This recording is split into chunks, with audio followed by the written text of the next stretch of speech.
Okay, I have thought about this for a couple of days now. I've been live on multiple streams talking about Jurassic World. And I went and saw a movie so you didn't have to, and now I've come to the conclusion that you probably don't want to. Why? Well, it's not a very good movie. In fact, if you're not hyped up on a couple pots of coffee, and I wouldn't recommend that, you aren't going to be able to stay awake at times, perhaps. If you fall asleep easily, you're definitely catching a nap somewhere in between when events actually happen. Worst of all, well, you know what? Let's get into it. Here we go.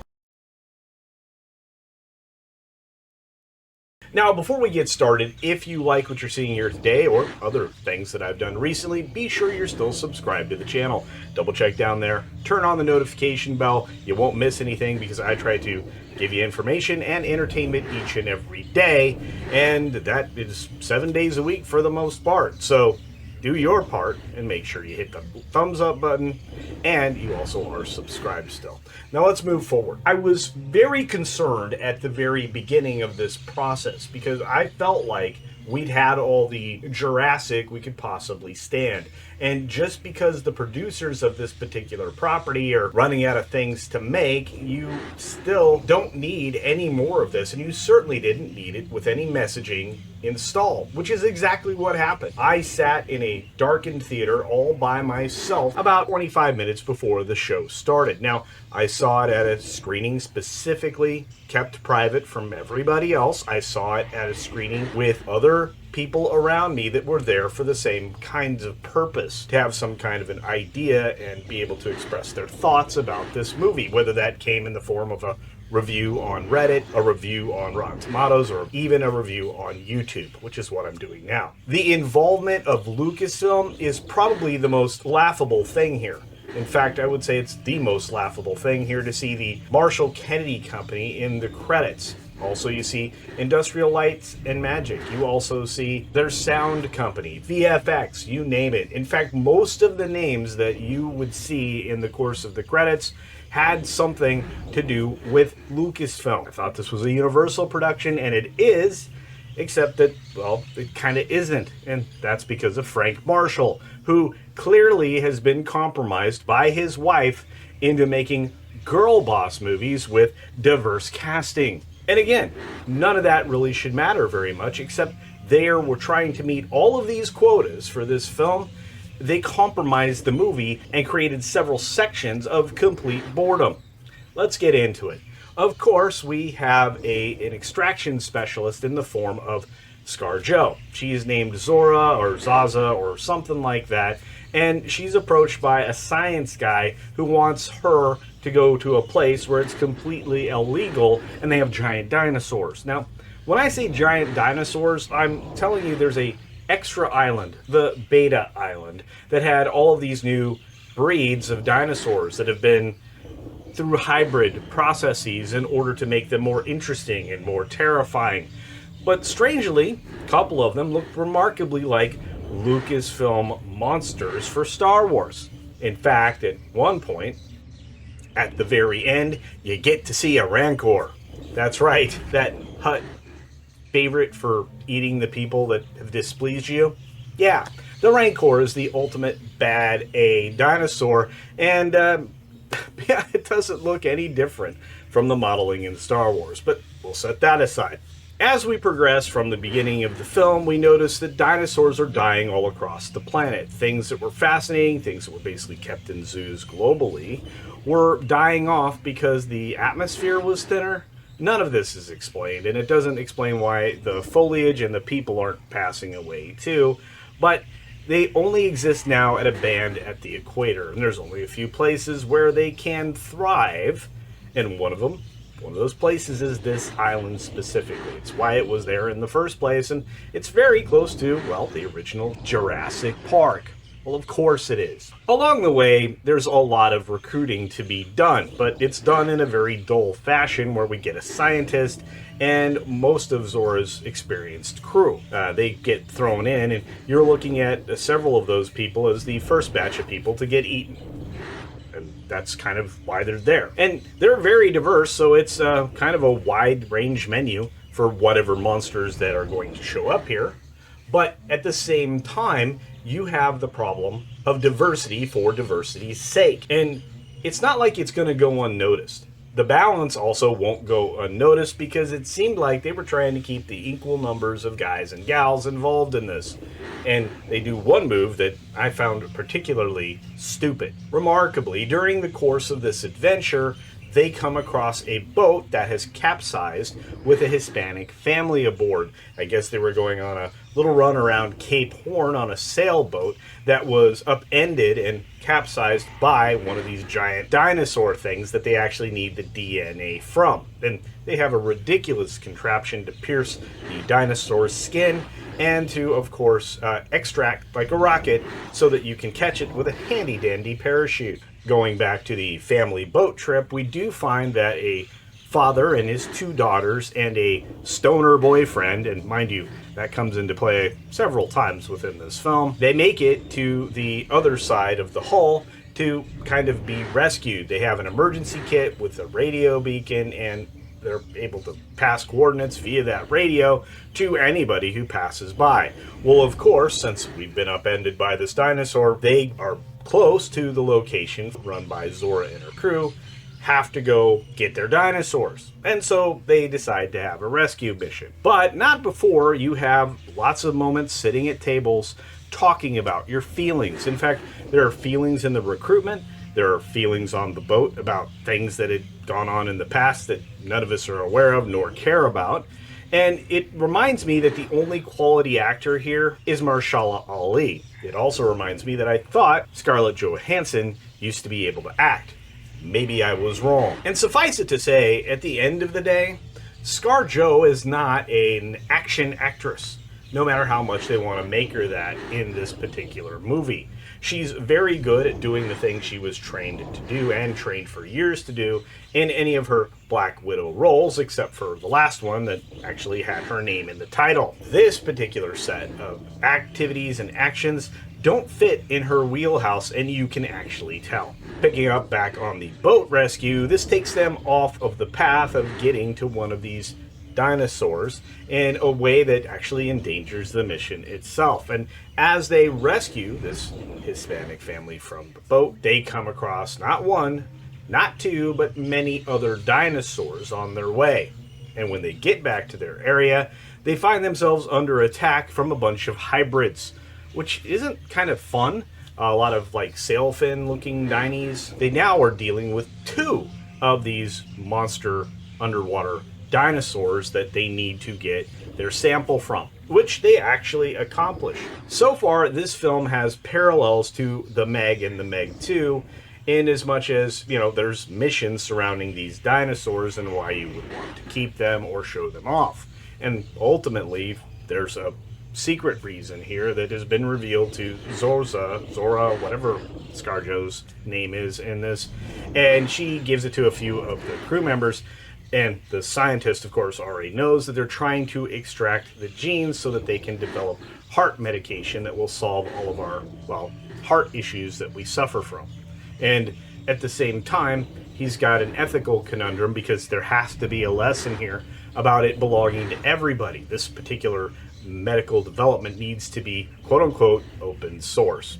And we'll skip to that till the end. Regardless, along the way, we start losing people. The conflict with the dinosaurs on the boat in the water headed to the island has casualties, and almost has more than a few. One of those being almost ScarJo herself. But the muscle that's in this movie is played by Ed Skrein, and he's not there very long. In fact, he's just eliminated, like, right there. Okay, first batch of dinosaurs, dead. Because I guess you wanted to be gobbled up. Second, as you're careening toward the island at some point, you find yourself being bumped and moved around by one of these giant dinosaurs, pushing you into inconvenient places on your way to the shore. At this point, you've lost a crew member, and you're going to lose another one very soon. And again, they telegraph that every single time. As the boat reaches land, we get to see the corporate guy that made all of this possible financially, essentially nearly let one of the girls from the Hispanic family die. And they didn't, of course, but they did end up swimming, and Stoner Kid jumps in with a emergency buoy amongst all these dinosaurs to try to save her. Again, not a lot of sense in this, because I'm going to tell you right now, these dinosaurs seem to be incredibly capable and well aware of all of their surroundings, except at that point in time. This happens all because plot says so, which is another convenience that's added into this movie. As they come careening into shore, everybody bails out with whatever they can carry, whatever they can muster, and a lot of gear that they don't end up taking anywhere, so all of that was seemingly just a waste of time. Mahershala Ali sticks with the boat, as does his second in command, his co-captain, I don't know. Regardless, they run into the rocks and he full speeds it straight onto land and straight up onto the beach. Now, Mahershala Ali is actually safe, and so is the little French guy that's down in the bottom of the boat, coming out of the engine room with smoke billowing everywhere, telling you that this boat's never going anywhere ever again.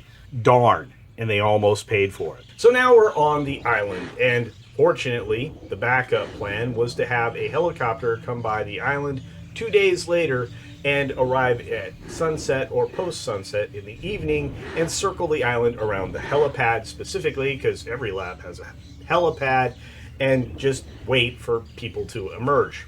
Okay, that sounds like a good plan. Probably a good idea to have a secondary way to get out of there. Almost like plot says so.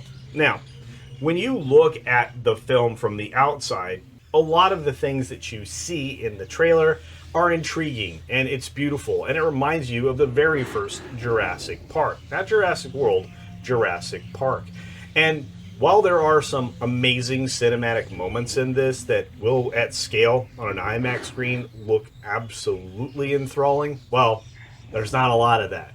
In fact, there's a lot of dimly lit jungle, which is what we're headed to next, with the Hispanic family broken off from the other team because of reasons, as we pointed out earlier. And somehow they paid just enough attention during one of the exposition dumps to know that the geothermal pipes would lead to a power station where the lab was, and if you followed those, you would get to where you needed to go.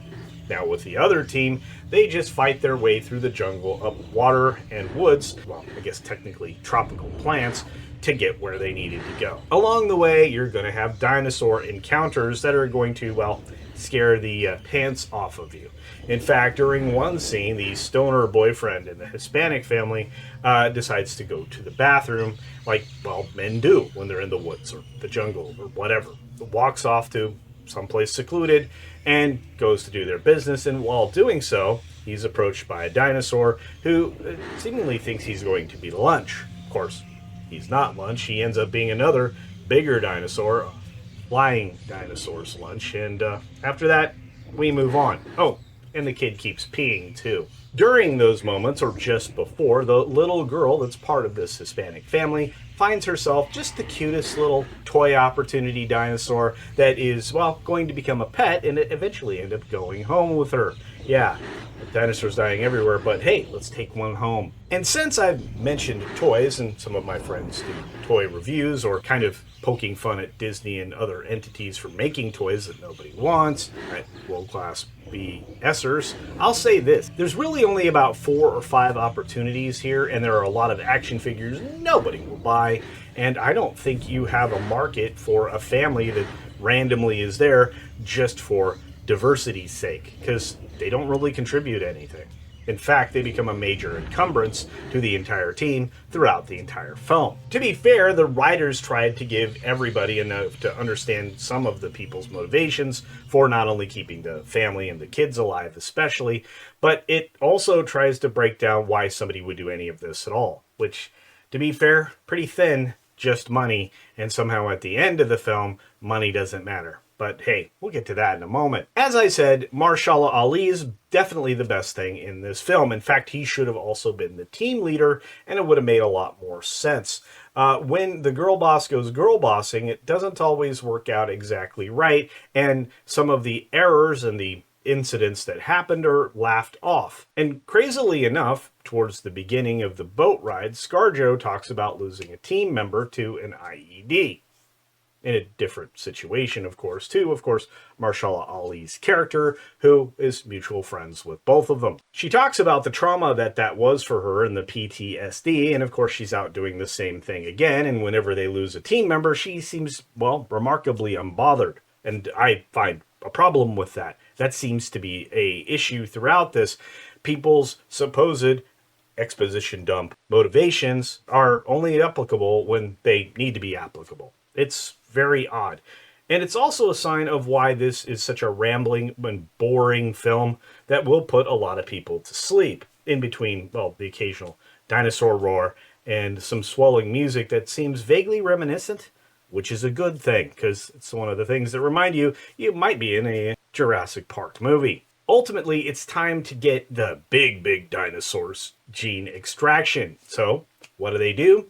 They walked through this amazingly cinematic open field where all these giant dinosaurs somehow, under their lumbering size, rise up out of, despite the fact that it's only about 4 foot tall. And you end up with these, 40-foot tall dinosaurs with ridiculously long tails. And I don't care what anybody says. Structurally, those tails cannot be as long as that and still work and still function the way they have them functioning, floating in the air like a butterfly. Regardless, the touching scene makes the scientist doctor guy, who's, practically invisible for a lot of stuff, at least at this point anyway, walk over and touch one of these giant lumbering beasts. What's very cool about this in a cinematic way is you get to see 2 giant dinosaurs practically cuddling, trying to get the audience to find them endearing and to see them more as humanoid, perhaps. I don't know. Again, this is always going to be full of a conservation message, but maybe some of these things shouldn't be conserved. At the end of the day, girl boss ScarJo, or Zora, whichever you prefer, aims up the dinosaur, shoots it, and it makes a little uncomfortable noise, like it's been stung by a big mosquito. I don't know. And you get your gene sample and the little rocket event, which is, I guess, something practical for how to get the cartridge back to you, but it just seems so far-fetched after you've now seen somebody retrieve it in real time, and the third one is going to seem even more so. Again, a lot of plot armor, and because plot says so, with lots of exposition dumps to try to explain away your poor writing and your terrible movie. Now we have to go get the third dinosaur sample, and the Hispanic family slowly makes their way through other incidents to get to the same laboratory station that has the power and apparently a food store and all kinds of other stuff, including a gas station. Now, the third dinosaur we need our gene sample from is a giant pterodactyl thing. It's a big, winged thing. It's supposed to be the size of a 747, perhaps, or something similar. I don't remember the exposition on that, and it doesn't really matter, because the one that they get the sample from, well, was an egg. That's right. Apparently, the egg is a better sample than you would have gotten from the actual flying bird thing itself, which I guess is fortuitous. So the scientist guy, ScarJo, Mahershala Ali, and the French guy that was in the hull of the boat that was on fire, that basically was the co-captain of the boat, I guess. I don't know. Second mate? I don't care. First mate, right? Anyway.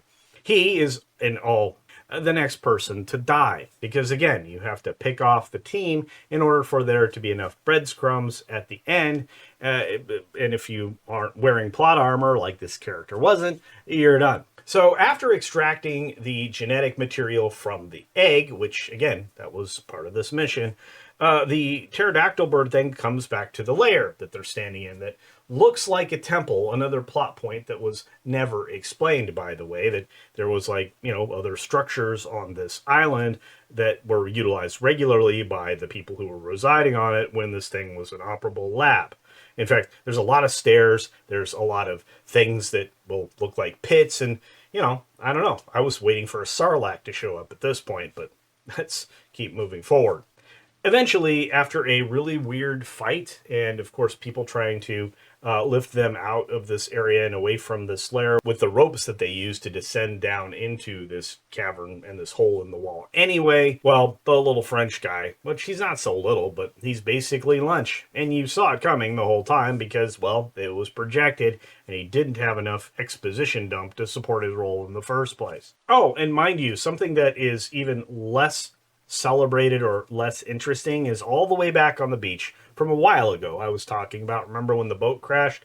Well, we lost another one of the crew members, which was also telegraphed because there was a dinosaur swimming behind her that she didn't know was there while she was trying to deal with this equipment that really nobody needed. But again, she wasn't important to the story, so I guess, well, she was gone too. Regardless, after the little French guy gets eaten, they come into a situation where that bird goes back after the scientist and ScarJo in this cavern, who actually dislodges the collected sample from the scientist that lands on a ledge just on the edge of the cliff that would land you down at the bottom rocks in, well, hopefully a lagoon of water. And I tell you, that's important because you're going to want to keep track of where things happen, because the doctor in this particular precarious situation keeps trying to cling for the sample while ScarJo deals with the bird in the cavern, rolling around and dodging something that I don't think she could have escaped if she wanted to in reality, but it's a movie, so we'll give her a little bit of room anyway. And as they acquire the canister sample, the scientist gets knocked off the rock and out of the cavern by the bird. The scientist falls from the cliff with the sample. It does its little jet propulsion move and launches away from him, hopefully to be parachuted down to somebody else if they make it that far. And as he's falling, he falls through many branches that are just conveniently there to catch him as he falls backwards and ultimately into a large pool lagoon of water. How fortunate as he rises from there to crawl onto shore as the canister is collected as it parachutes somehow magically down in the same area. And if this sounds really long, it is, because I had to watch it. And if you watch this, it's like over 2 hours of, wow, that was too long and too dumb. But hey, it's your money.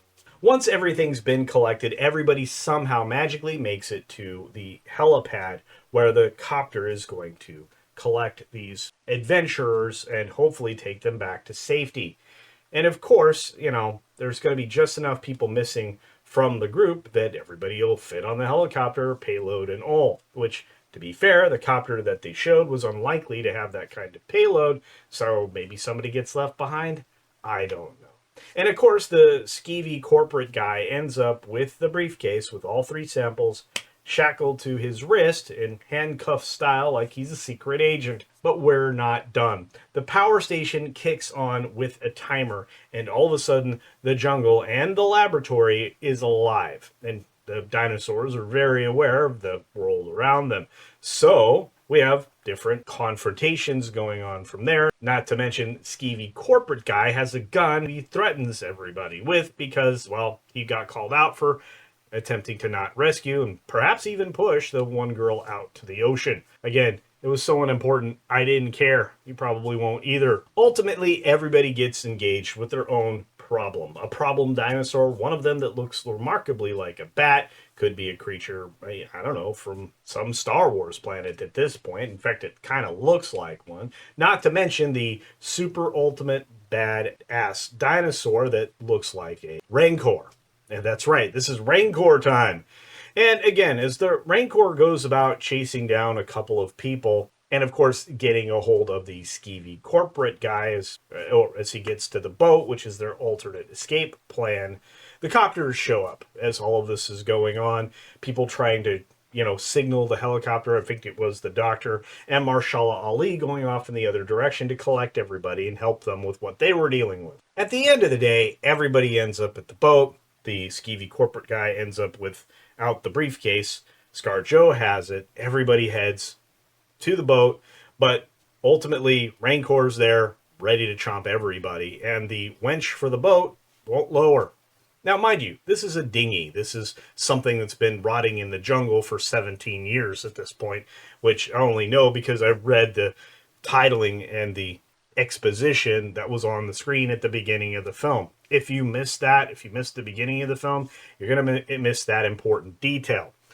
Regardless, Mahershala Ali grabs a flare and draws the Rancor dinosaur away and eventually jumps in the water and just keeps signaling with this red flare, which I guess distracts the dinosaur enough to say, that's my next meal. Counting Mahershala Ali as lost, and you shouldn't, because plot armor, you'll find that out. This film is full of it. Mahershala Ali takes the dinosaur away. The boat, because of ScarJo's efforts, somehow magically drops with the winch, and everybody boards the boat and speeds off at incredible speed after the assumption that Mahershala Ali is no more. Then they see a flare gun. That's right. So they go back and collect Mahershala Ali and the Hispanic family, Mahershala Ali, the scientist guy, and Zora, ScarJo, all escape this island. To what end? We don't know. Maybe they're going to take the money, or maybe they're going to open source what they were going to do, but we don't know because the scientist guy tells ScarJo's character to pick. After all of that, which I'm actually exhausted for telling you now, the film is finally over. There are no mid-roll credits scenes, there are no end credit scenes, and believe it or not, that's a blessing. There's just a long list of Lucasfilm people working on this film, and the ghost of Kathleen Kennedy all over this thing. Was it a girl boss film? Absolutely. Do I think it's of any value? Probably not, unless you really love dinosaurs. In fact, that may be the only reason to go to this, is for fathers, mothers, whatever, taking their little ones who appreciate dinosaurs to a film for 2 hours that's going to cost them too much. There's also a lot of scare in here, and many jump scares that I don't know if the younger ones will even be able to handle.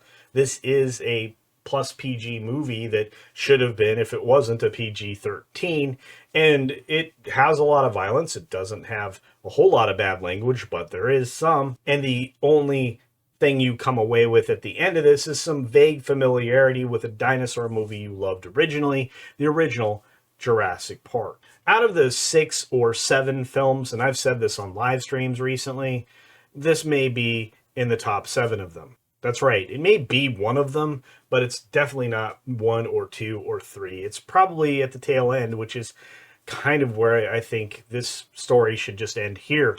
And yet, from what I understand, they're going forward with 2 more movies. Now we got to get to the ratings. I know, maybe it seems like I've delayed you all to find out what this thing is really rated. And believe it or not, since 2 days ago, my rating has actually gone down. And this is oftentimes why I find I feel robbed when I do one of these reviews. Because after I sleep on a movie once or twice, I usually have a different opinion, higher or lower. Doesn't seem to matter. This particular film I originally thought would be 6 out of 10. A just average film with enough that people might enjoy it. But that's not where I am today. Right now I'm looking at a 5 out of 10, and my opinion could still drop because I still find the lack of cohesive story, a lot of extra superfluous characters, and all the other Hollywood nonsense being inserted into it that I just didn't enjoy it as much as 5. It might be lower. We'll see. Of course, on my star scale, it still sits at about 2.5 to 3 stars. And that's still too high. That puts it near that 6 out of 10 range that I still think I'm being too forgiving. So if you think the marketing is off for this, it's not. This is a girl boss fest. And sometimes you just fly too close to the sun when girl bossing. I think ScarJo is going to have to rethink whether or not she really is an action hero and maybe lean back into some of the more traditional cinema roles that she used to thrive in. And let me just say this. This film reminds me, and probably will remind you, that Marvel used to be great. And ScarJo in Marvel used to be great. But those times are way behind us. We've gotten 6 straight years of complete garbage, and maybe this is one more element to be added to that flaming pile of refuse. At the end of the day, it all depends on you. I saw a movie, so you didn't have to. And this is not one I would recommend you see, especially if you're paying top dollar for it. And that's the end of my opinion. What's yours? Are you going to go see this film when it comes out in a week and a half? Is this really something that you want to spend your time on? Are you just that much of a dinosaur connoisseur that no matter what they throw at you, you'll still sample it because that's how crazy you are? And if so, there's nothing wrong with that.